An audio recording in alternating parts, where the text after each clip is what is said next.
The Philosophical Scripture Essays, First Series, is brought to you by Not a Prophet org, the place on the Internet to find spiritual guidance powered by artificial intelligence. A little consideration of what takes place around us every day would show us that a higher law than that of our will regulates events, that our painful labors are unnecessary and fruitless, that only in our easy, simple, spontaneous action are we strong, and by contenting ourselves with obedience we become divine. Belief and love, a believing love will relieve us of a vast load of care. O my brothers, God exists. There is a soul at the center of nature, and over the will of every man, so that none of us can wrong the universe. It has so infused its strong enchantment into nature that we prosper when we accept its advice, and when we struggle to wound its creatures, our hands are glued to our sides, or they beat our own breasts. The whole course of things goes to teach us faith. We need only obey. There is guidance for each of us, and by lowly listening we shall hear the right word. Why need you choose so painfully your place, and occupation, and associates, and modes of action, and of entertainment? Certainly there is a possible right for you that precludes the need of balance and willful election. For you there is a reality, a fit place, and congenial duties. Place yourself in the middle of the stream of power and wisdom which animates all whom it floats, and you are without effort impelled to truth, to right, and a perfect contentment. Then you put all gainsayers in the wrong. Then you are the world, the measure of right, of truth, of beauty.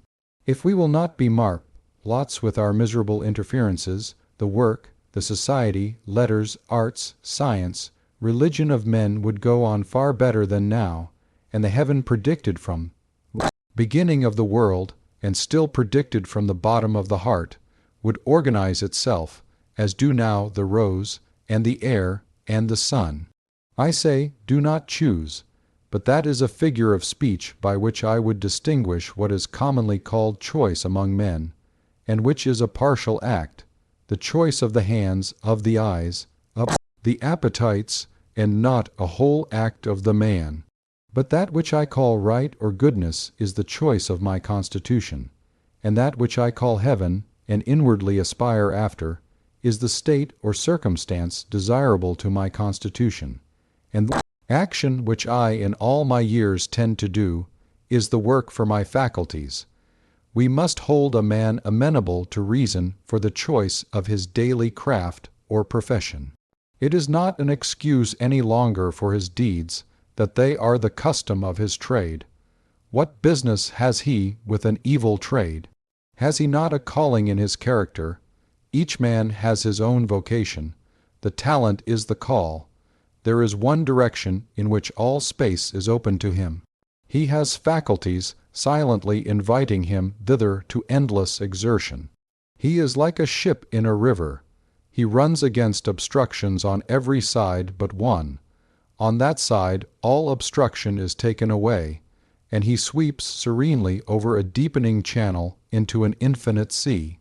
This talent and this call depend on his organization, or the mode in which the general soul incarnates itself in him. He inclines to do something which is easy to him, and good when it is done, but which no other man can do. He has no rival. For the more truly he consults his own powers, the more difference will his work exhibit from the work of any other. His ambition is exactly proportioned to his powers. The height of the pinnacle is determined by the breadth of the base. Every man has this call of the power to do somewhat unique, and no man has any other call. The pretense that he has another call, a summons by name and personal election, and outward signs that mark him extraordinary, and not in the roll of common men, is fanaticism, and betrays obtuseness to perceive that there is one mind in all the individuals, and no respect of persons therein. By doing his work, he makes the need felt which he can supply. and creates the taste by which he is enjoyed. By doing his own work, he unfolds himself. It is the vice of our public speaking that it has not abandonment. Somewhere, not only every orator but every man should let out all the length of all the reins, should find or make a frank and hearty expression of what force and meaning is in him.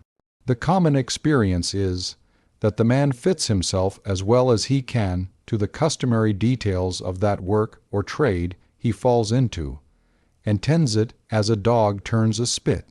Then is he a part of the machine he moves. The man is lost.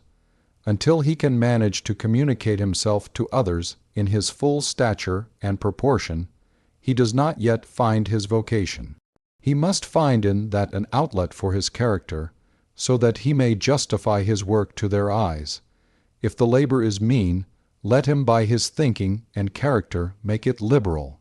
Whatever he knows and thinks, whatever in his apprehension is worth doing, that let him communicate, or men will never know and honor him aright.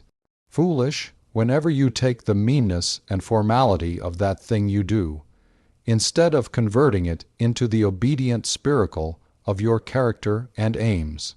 We like only such actions as have already long had the praise of men, and do not perceive that anything man can do may be divinely done. We think greatness entailed or organized in some places or duties, in certain offices or occasions, and do not see that Paganini can extract rapture from a catgut, and Eulenstein from a Jew's harp, and a nimble, fingered lad out of shreds of paper with his scissors, and Landseer out of swine, and the hero out of the pitiful habitation and company in which he was hidden. What we call obscure condition or vulgar society is that condition and society whose poetry is not yet written, but which you shall presently make as enviable and renowned as any. In our estimates, let us take a lesson from kings. The parts of hospitality, the connection of families, the impressiveness of death, and 1,000 other things, royalty makes its own estimate of, and a royal mind will. To make habitually a new estimate, that is elevation, what a man does that he has. What has he to do with hope or fear? In himself is his might. Let him regard no good as solid, but that which is in his nature, and which must grow out of him as long as he exists. The goods of fortune may come and go like summer leaves. Let him scatter them on every wind as the momentary signs of his infinite productiveness. He may have his own. A man's genius, the quality that differences him from every other, the susceptibility to one class of influences, the selection of what is fit for him, the rejection of what is unfit, determines for him the character of the universe. A man is a method, a progressive arrangement, a selecting principle, gathering his like to him wherever he goes. He takes only his own out of the multiplicity that sweeps and circles round him. He is like one of those booms which are set out from the shore on rivers to catch drift, wood, or like the lodestone amongst splinters of steel. Those facts, words, persons, which dwell in his memory without his being able to say why, remain, because they have a relation to him not less real for being as yet unapprehended. They are symbols of value to him, as they can interpret parts of his consciousness which he would vainly seek words for in the conventional images of books and other minds. What attracts my attention shall have it, as I will go to the man who knocks at my door, whilst 1,000 persons as worthy go by it, to whom I give no regard. It is enough that these particulars speak to me. A few anecdotes, a few traits of character, manners, face, a few incidents, have an emphasis in your memory out of all proportion to their apparent significance. If you measure them by the ordinary standards, they relate to your gift.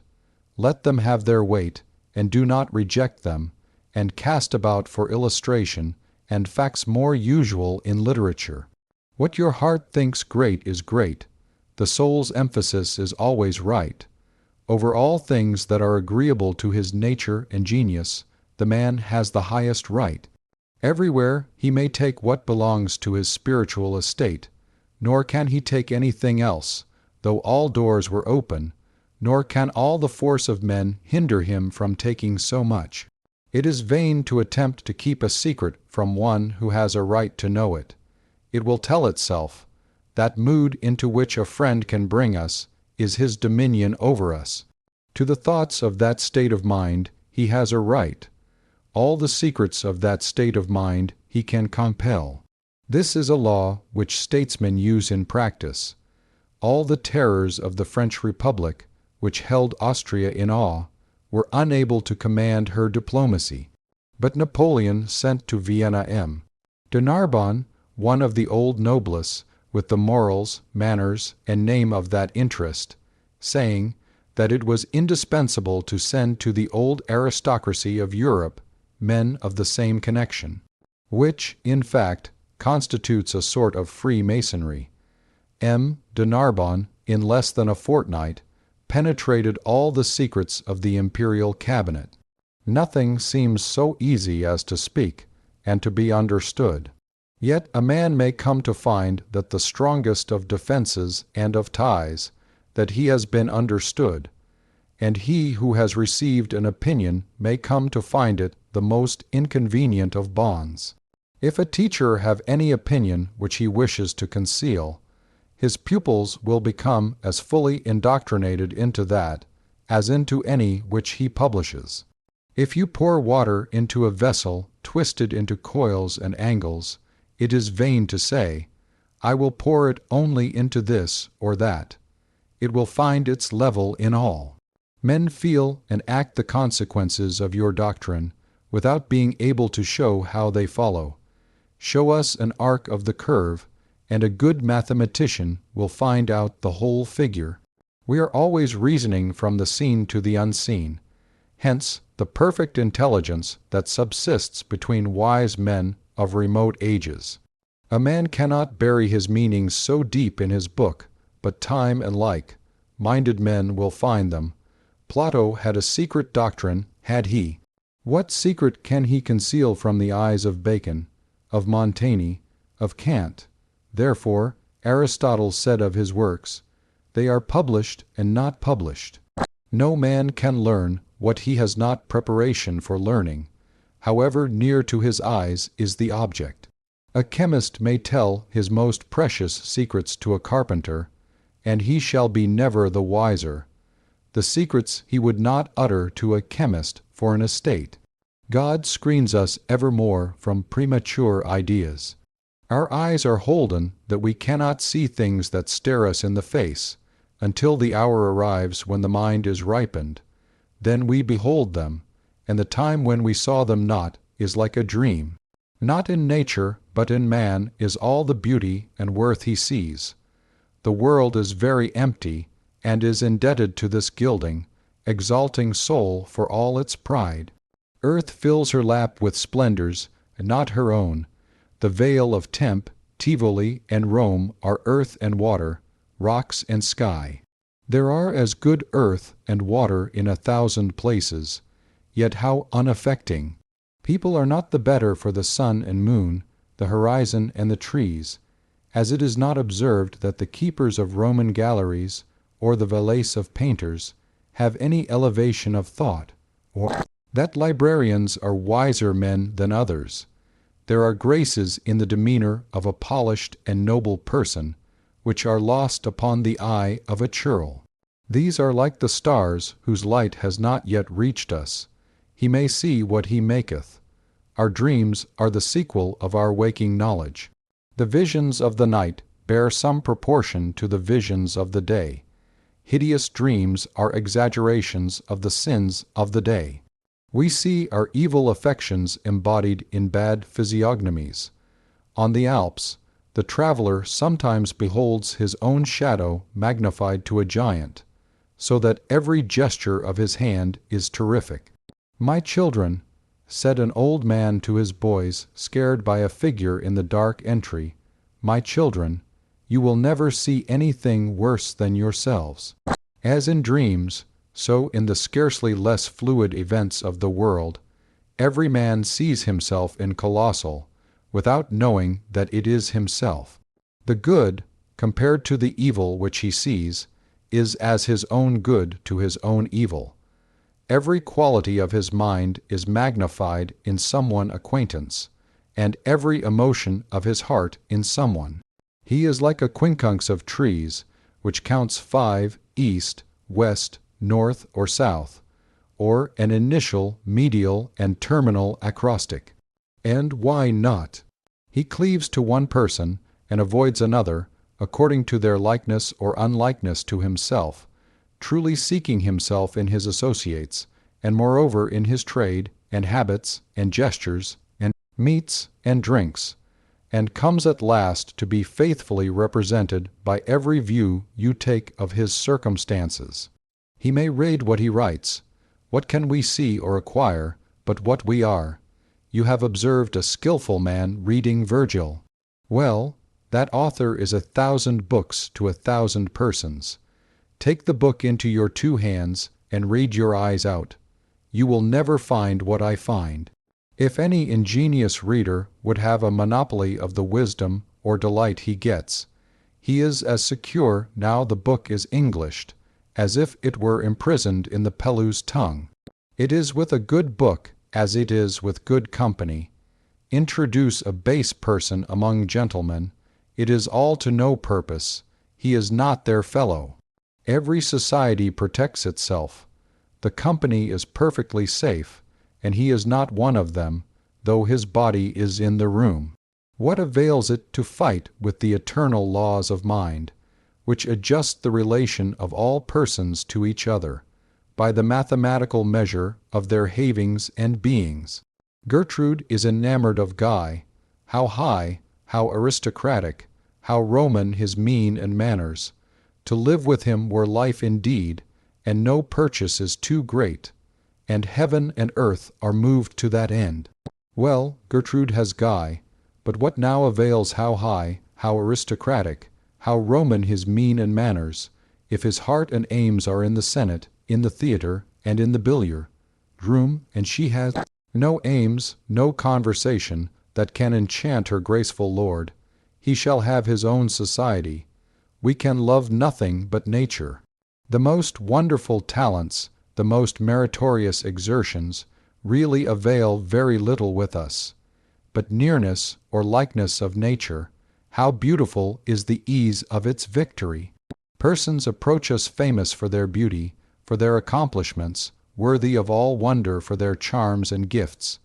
They dedicate their whole skill to the hour and the company, with very imperfect result. To be sure, it would be ungrateful in us not to praise them loudly.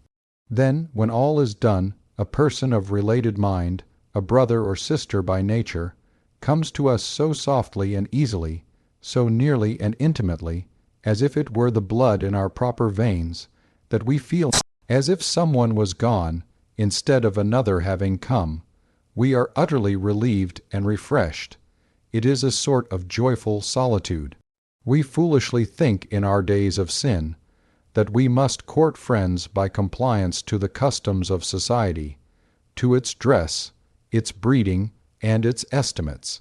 But only that soul can be my friend which I encounter on the line of my own march, that soul to which I do not decline, and which does not decline to me, but, native of the same celestial latitude, repeats in its own all my experience. The scholar forgets himself and apes the customs and costumes of the man of the world, to deserve the smile of beauty, and follows some giddy girl, not yet taught by religious passion to know the noble woman with all that is serene, oracular, and beautiful in her soul. Let him be great, and love shall follow him. Nothing is more deeply punished than the neglect of the affinities by which alone society should be formed, and the insane levity of choosing associates by others' eyes. He may set his own rate. It is a maxim worthy of all acceptation, that a man may have that allowance he takes. Take the place and attitude which belong to you, and all men acquiesce. The world must be just. It leaves every man, with profound unconcern, to set his own rate. Hero or driveler, it meddles not in the matter. It will certainly accept your own measure of your doing and being, whether you sneak about and deny your own name, or whether you see your work produced to the concave sphere of the heavens. With the revolution of the stars, the same reality pervades all teaching.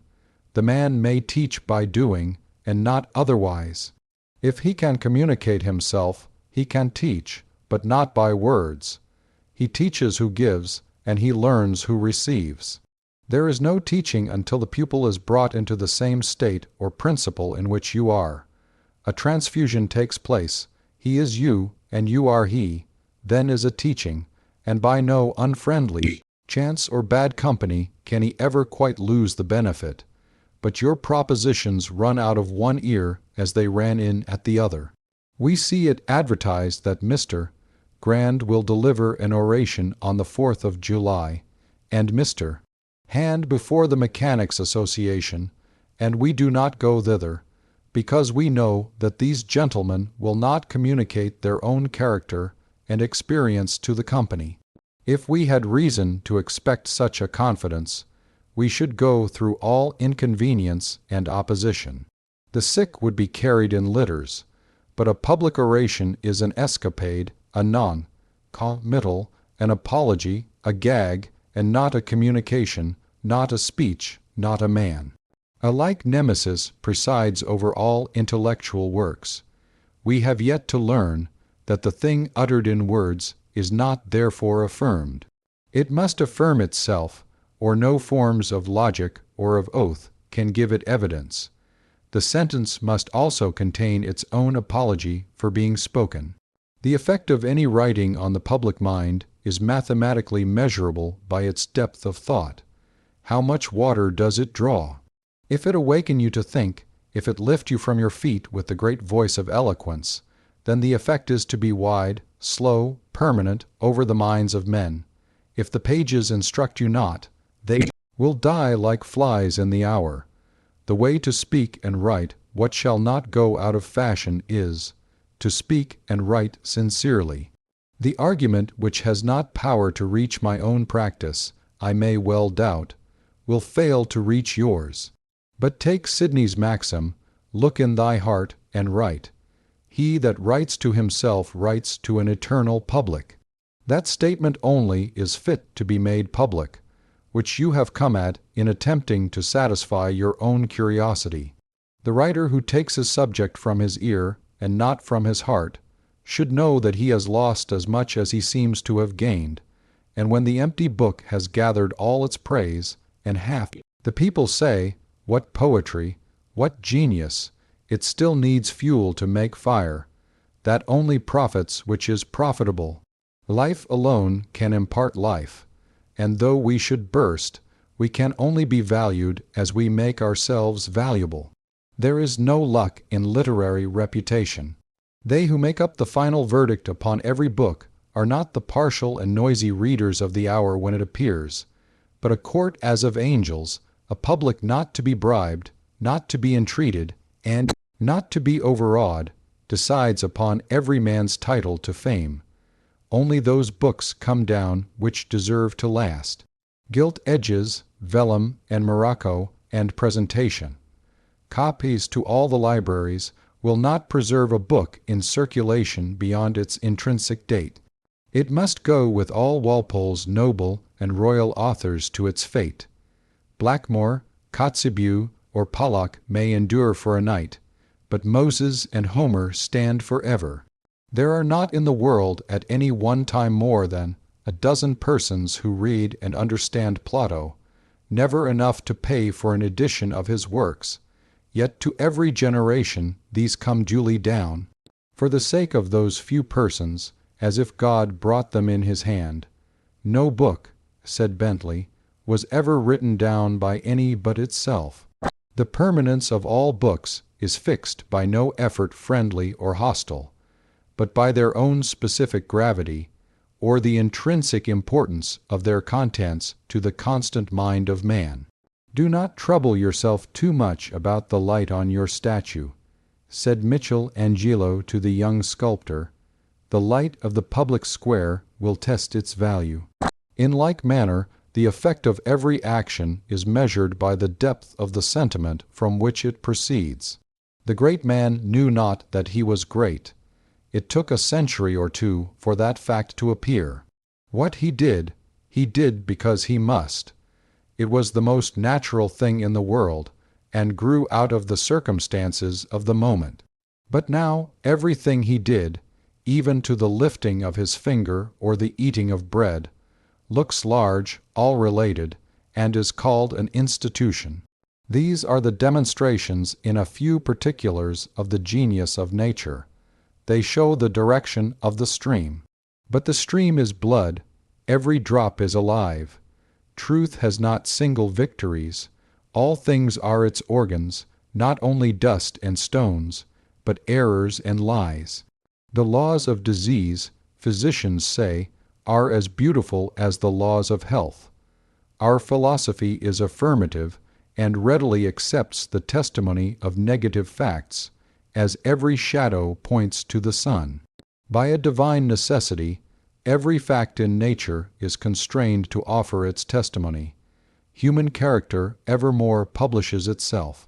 The most fugitive deed and word, the mere air of doing a thing, the intimated purpose, expresses character. If you act, you show character. If you sit still, if you sleep, you show it. You think, because you have spoken nothing when others spoke, and have given no opinion on the times, on the church, on slavery, on marriage, on socialism, on secret societies, on the college, on parties and persons, that your verdict is still expected with curiosity as a reserved wisdom. Far otherwise, your silence answers very loud. You have no oracle to utter, and your fellow men have learned that you cannot help them, for oracles speak. Doth not wisdom cry, and understanding put forth her voice?